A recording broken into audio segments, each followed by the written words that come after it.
Hi viewers, என் பேர் GL Abbas. நான் calculator sales and service பண்ணிகிட்ருக்கிறேன் 20 வருஷமாக. நான் நிறைய வீடியோ கால்குலேட்டர் சம்மந்தப்பட்ட போட்டுட்டு வரேன். அதில் பார்த்தீங்கன்னா ஜிஎஸ்டி டிஸ்கவுண்ட்டுக்கு என்ன டிஃப்ரெண்ட்டு, மார்ஜின் வச்சு ப்ரைஸ் ரேட் எப்படி ஃபிக்ஸடு பண்ணுறது, மார்ஜினுக்கும் டிஸ்கவுண்ட்டுக்கு என்ன டிஃப்ரெண்ட்டு, எம்யூ பட்டன் வச்சு தான் டிஸ்கவுண்ட் ஆட் பண்ணணும், அது எப்படி ஆட் பண்ணணும், எம்யூ பட்டன் இல்லாத கால்குலேட்டரில் எம்யூ எப்படி யூஸ் பண்ணணும், இந்த மாதிரி நிறையா யூஸ்ஃபுல்லான வீடியோ போட்டிருக்கிறேன்.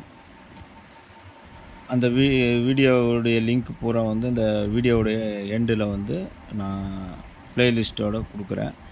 பார்க்காதவங்க பார்த்துக்கோங்க. இன்றைக்கான வீடியோவில் நாம் என்ன பார்க்க போகிறோன்னா, சதுர மீட்டரை சதுர அடியாக கன்வெர்ட் பண்ணுறது எப்படி, அதாவது கால்குலேட்டர் மூலிமா அதை எப்படி கால்குலேஷன் பண்ணுறது அப்படிங்கிறத இந்த வீடியோ மூலிமா பார்க்கலாம். வாங்க வீடியோக்குள்ளே போகலாம்.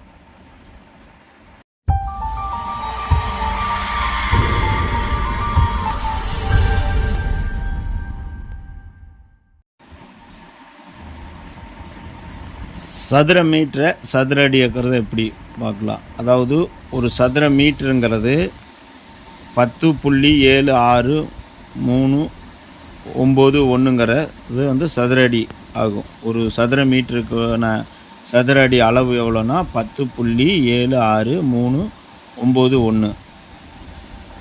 இப்போ பார்த்தீங்கன்னா, ஃபார் எக்ஸாம்பிளுக்கு நம்ம டாக்குமெண்ட்ஸில் எல்லாம் பார்த்தீங்கன்னா சில இதிலெல்லாம் கொடுத்துருப்பாங்க 140 சதுர மீட்டர் மொத்தமாக டோட்டலாக நம்ம சிட்டா பட்டா அடங்களை எடுத்து பார்க்கும்போதோ இல்லை பட்டாவில் பார்க்கும்போதோ 140 சதுர மீட்டர்னு கொடுத்துருந்தாங்கன்னா, அப்போ அதை எத்தனை சதுர அடி, அப்போ சதுர அடி கண்டுபிடிச்சோன்னா எத்தனை சென்ட்டு அப்படின்னு நம்ம கண்டுபிடிக்கணும். முதல் சதுர மீட்டரை சதுர அடியாக்கணும்.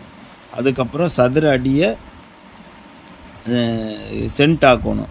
அப்போ எப்படி நம்ம இதை கால்குலேஷன் போடலாம், இது எப்படி போடலாம் அப்படின்னு பார்த்தீங்கன்னா, இப்போ நம்ம என்ன பண்ணோம்னா, முதல் மீட்ரு போட்டுக்கலாம். 140 மீட்ரு சதுர மீட்ரு, 140 சதுர மீட்ரு.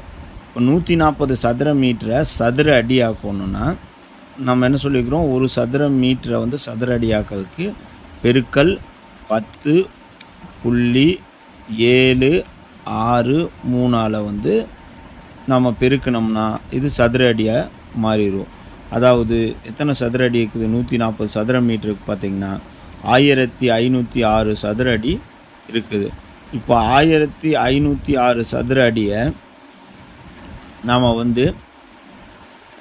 ஒரு எத்தனை சென்ட்டு அப்படின்னு நம்ம கண்டுபிடிக்கணும்னா, இதை டிவைடட் பை என்ன பண்ணலாம், டிவைடட் பை ஒரு சென்ட்டுக்கு எத்தனை 436 சதுர அடி கொண்டது ஒரு சென்ட். அதனால் டிவைடட் பை 436ஆல் வகுத்தோம்னா நமக்கு எவ்வளோ சென்ட்டுன்னு காட்டிடும். அதாவது 3.456, அதாவது 3 சென்ட்டு 456 சதுர அடி இருக்குது. 140 சதுர மீட்டருக்கு 3 சென்ட்டு 456 சதுர அடி இருக்குது அப்படிங்கிறது ஈஸியாக நம்ம தெரிஞ்சுக்கலாம்.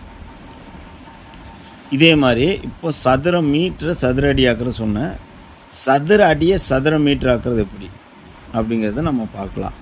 இப்போ பார்த்தீங்கன்னா 140க்கே பார்ப்போம். 140 சதுர மீட்டரை நம்ம என்ன பண்ணோம், பெருக்கல் 10.763ஆல் நம்ம பெருக்கணும்னா நமக்கு என்ன கிடைக்குது, சதுர அடி கிடைக்குது. சதுர மீட்டரை 10.763ஆல் நம்ம பெருக்கணும்னா நமக்கு சதுர அடி கிடைக்குதுன்னு சொல்லியிருந்தேன். 1506 சதுர அடி இருக்குது. இந்த 1506 சதுர அடியை சதுர மீட்டர் ஆக்குறது எப்படின்னு பார்த்தீங்கன்னா, இதை நம்ம எப்படி பெருக்கி போட்டோமோ அதே மாதிரி ரிவர்ஸில் நம்ம என்ன பண்ணணும், வகுத்து போடணும். வகுத்தல் 1506 சதுர அடியை வகுத்தல் அதே 10.763 போட்டு ஈக்குவல் அமுத்துனிங்கன்னா 140 சதுர மீட்ரு. ஈஸியாக சதுர மீட்டரை சதுர அடி ஆக்கலாம், சதுர அடியை சதுர மீட்டர் ஆக்கலாம். இந்த மாதிரி நம்ம கால்குலேஷன் போட்டுக்கலாம். இந்த வீடியோ உங்களுக்கு பிடிச்சிருந்தா லைக் பண்ணுங்கள், ஷேர் பண்ணுங்கள், மறக்காமல் சப்ஸ்கிரைப் பண்ணுங்கள். நீங்கள் ஒவ்வொரு சப்ஸ்கிரைப் பண்ணும்போது எங்களுக்கு அடுத்தடுத்த வீடியோ போடுறதுக்கான ஒரு மோட்டிவேஷனாக ரொம்ப அமையும். அதனால் மறக்காமல் சப்ஸ்கிரைப் பண்ணுங்கள். தேங்க்யூ ஃபார் வாட்சிங். தேங்க்யூ.